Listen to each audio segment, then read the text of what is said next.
5 ways to excel at small talk. Social situations where you will be meeting new people are often difficult for some people who feel they just don't know how to converse with relative strangers. We usually refer to this type of conversation as small talk because it is quite superficial and impersonal. The fact that this type of conversation is so generic is exactly what makes it difficult for most people. We're just naturally better able to converse about things we know well or are passionate about. But there are some things you can do to improve your ability to speak up in a group of people and still be comfortable and relaxed. One of the first things to remember is to be yourself. If you're so focused on trying to make an impression or being someone you're not, that is where your mind will be and you won't be able to concentrate on the conversation at hand.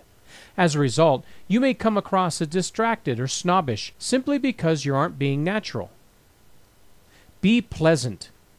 You may be nervous and scared on the inside, but putting a smile on your face will actually help you relax. In addition, your smile will be returned by others in the group, which will help even more. Don't get bogged down in false assumptions. You may enter a room where a group of people are chatting and assume that they all know each other.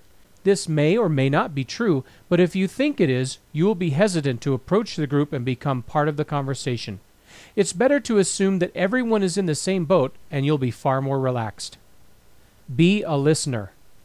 If you first get a handle on what the conversation is about, you can wait for a natural break in the conversation to introduce yourself, add a few words, or ask a question pertinent to the discussion. This way you won't appear too forward or pushy. Try to find similarities to your own situation and that of others in the group and start a conversation based on those things you have in common. For example, you may work in totally different environments, but your children may attend the same school.